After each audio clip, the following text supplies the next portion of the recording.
Hi, good morning. Welcome to everyone that's joining us this morning for our career speaker series.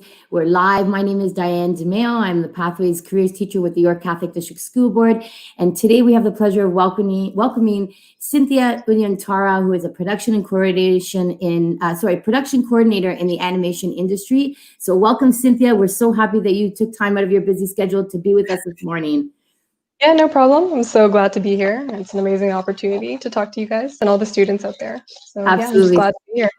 Yeah, and Cynthia's a YCSB alumni from St. Elizabeth Catholic High School, so that's super exciting to have that on your portfolio as well. Yeah. Okay, so we're going to have a series of questions that some students have come up with.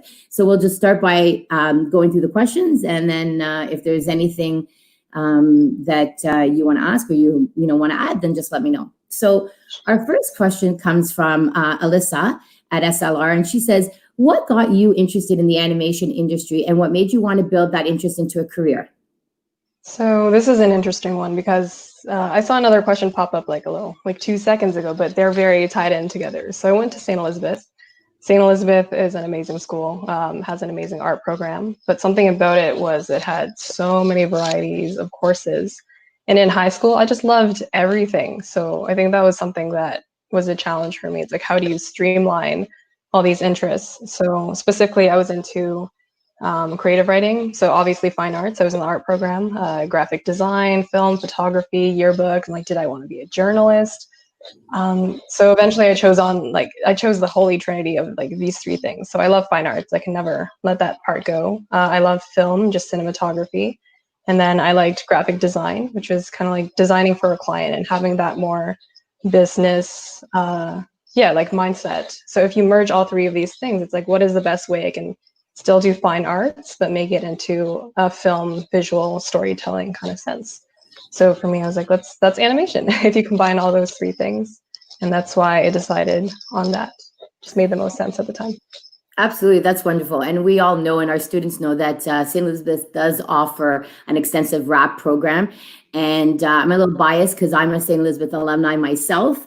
And I think some of the teachers I had quite some time ago. So I love, the program that they offer and what they do to, assist their students in this area of study. So it's fantastic. Thank you for that. So our next question comes from Mr. Canone, and he says, talk to us about your journey beyond St. Elizabeth. What was your post-secondary experience like? So Sheridan, I went to Sheridan for the animation program. And if anybody's heard anything about it, it's very intense. So I didn't get into it the first try. So on average, every year there's about 1,200 applicants, and they only take 125 people. And it's very intense. Like, again, I did one tryout, and then I had to do a fine arts program, and then the second time I got in. And once you get in there, it's very grueling. They try to teach you every facet of the animation industry in those 4 years. So they make you do life drawing, background design, painting, what else? Like animation, character design, et cetera, everything. So it was a lot of sleepless nights. I think by the end of my year, there were 40 dropouts, and it's just it requires a lot of hard work and persistence to get through that program. And just an open mind to always learning from everything that the instructors have to give you. Because at the end of the day, after this post-secondary thing, you want to be as prepared as possible to be thrown into the world in the industry. So it's fantastic. It's fantastic to hear your positivity, because it is definitely an intense program. Mm-hmm. And given my background in guidance, I've had students in the past that have applied, and Sheridan is definitely up and coming, and it does offer a vast array of things that you can learn in that program. So thank you for that. Mm-hmm. Our next question comes from Abigail, and she says, when you have a deadline, what is your routine you have when animating? Sorry, what is the routine you have when animating? So it depends on whether this is a personal project or one for a studio. So the company that I work at, right, the clients, it's black and white. It's something's going to air at a certain date, and you just have to get it out there before it airs. So the routine that I have when I rig, that was my job before, is I just put my headphones on, I put my dubstep beats on, and I just build, basically. And you have like a set amount of time. It's usually 1 week to start a character from like something completely blank to finish, and you just build all the body parts. If you have a question about rigging, I can get into that a lot more. And then eventually go through a revision process and then back to you. So that's just in the industry. But I had a lot more fun doing a personal project earlier. So it was animation from start to finish.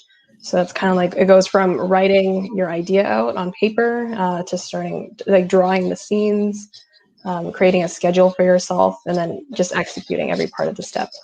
Yeah. I thank you for that. I'm fascinated by the rigging process. I'm not going to lie. And reading your bio was just great. I said this. I really am. Is there anything as a rigging experience that really stands out to you? So my question, I put this actually on the Padlet, was, can you tell us about any rigging process which you have been a part of that was the most rewarding?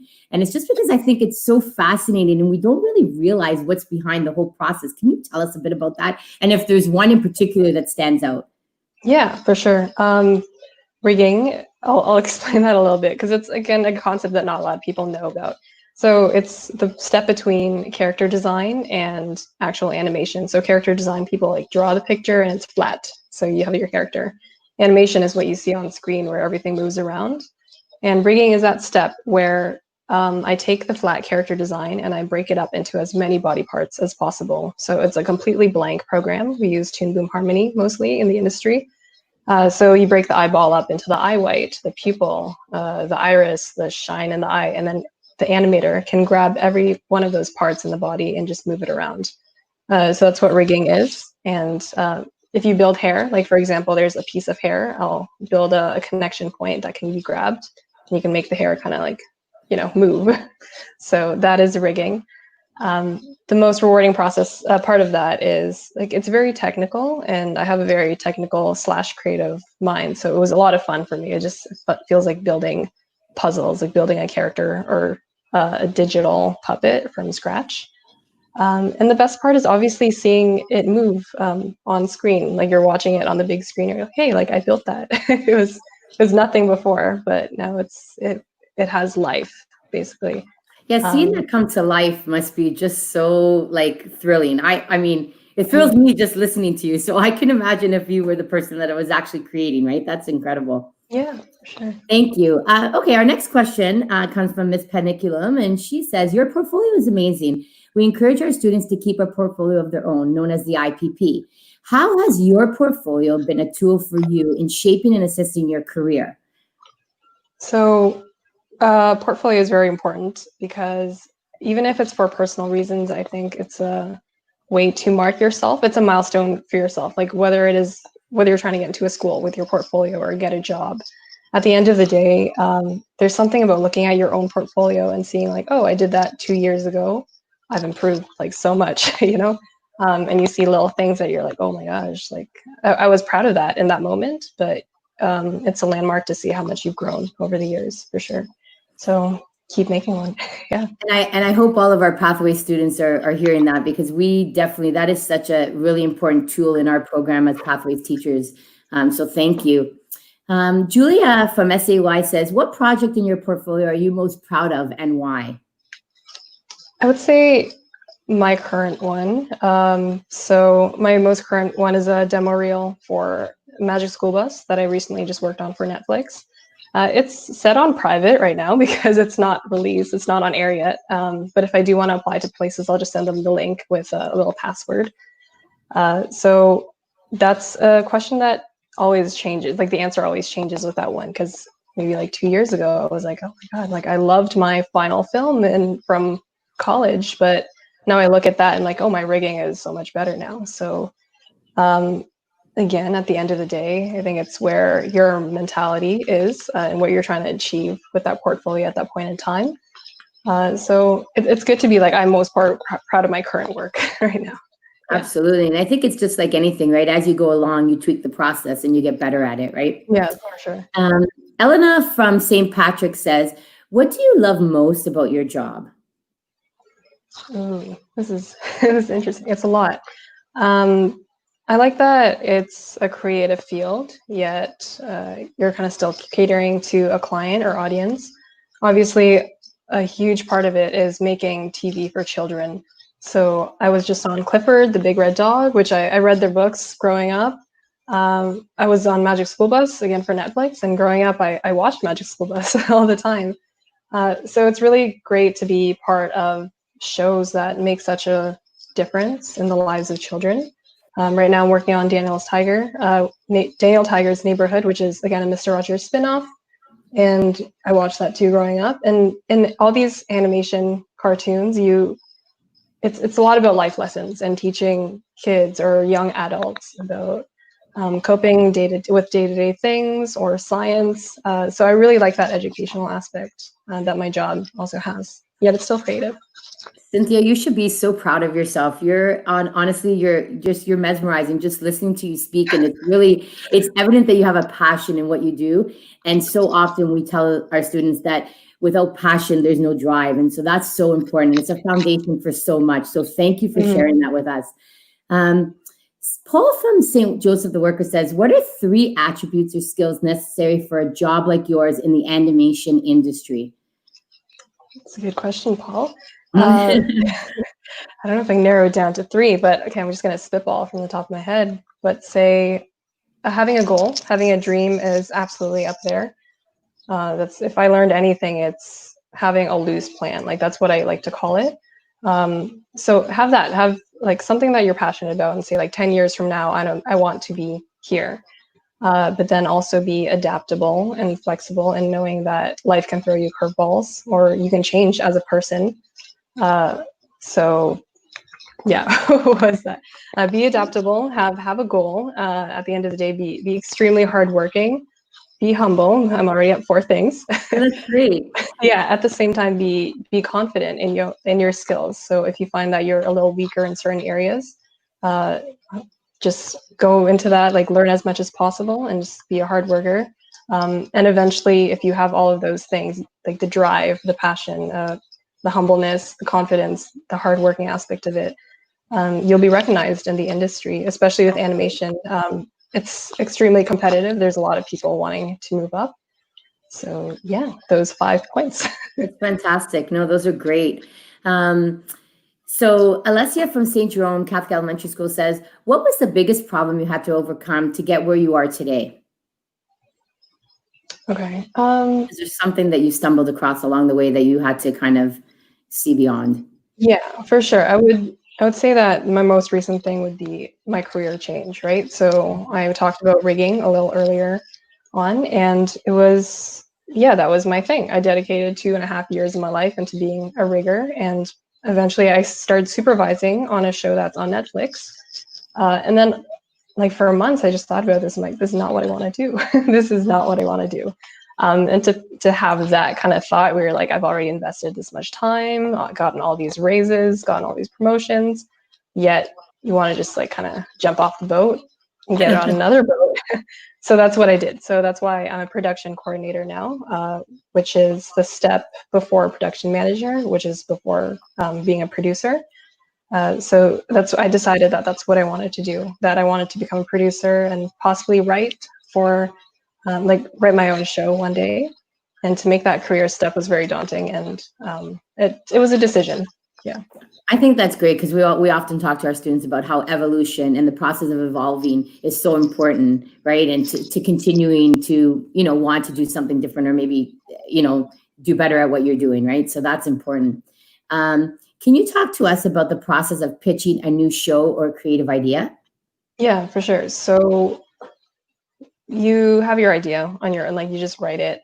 You start sketching out certain moods, the visuals that you want with it, the art style. Maybe you gather a team of your friends that you want to help, create the show with you. So you usually have like an animation person, a character design, like if you're writing it, like you're the writer, and then you have somebody create a script. So you just like grab a group of people, and you just do this. And once you feel like it's fine-tuned enough, usually at the end of the day, you have something called a pitch Bible.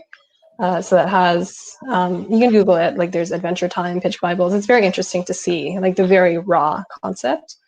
And you have like the character, their story, the world, the setting, everything.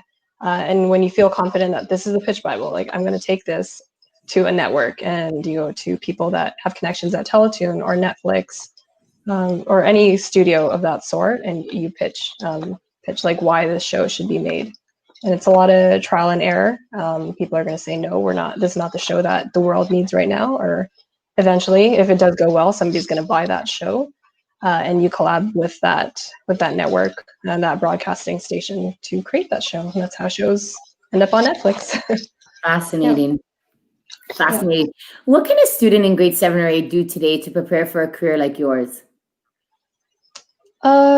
I started off in animation, which was a lot of art fundamentals. And what I did in grade 7 and 8 was I took art classes. So I just tried to refine my painting skills, my anatomy skills, etc. So definitely start with the art fundamental basics. Yeah. That's fantastic. Thank you for that. Okay, so another question is, how has your Catholic faith helped you throughout school and currently in your job? This is the last question we have today. So, something that I did like about going to a Catholic high school was that I liked world religions and being surrounded by people of all sorts of faiths, like a very strong Catholic faith, but then at the same time offering courses like world religion, which we had to take. So especially that, I'm not sure if public schools make that mandatory or not, but I liked seeing things being offered about other people's beliefs in general, and just having that variety, that very accepting and loving vibe always. Yeah, in an absolutely. educational setting. Yeah. Yeah, and I think it's so important to remember that Jesus is our role model, right? So thank you for sharing that. Well, I just want to say, thank you so much for joining us today. It was wonderful to have you with us. On behalf of the Pathways team and students and teachers who are watching across your Catholic District School Board, we thank you for sharing your insight and experiences with us. And it was just wonderful learning and hearing about what you've been up to, Cynthia. So thank you again. Yep, thank you so much for having me. Okay, have a great day. Bye, everyone. Stay well. God bless. Bye. Bye.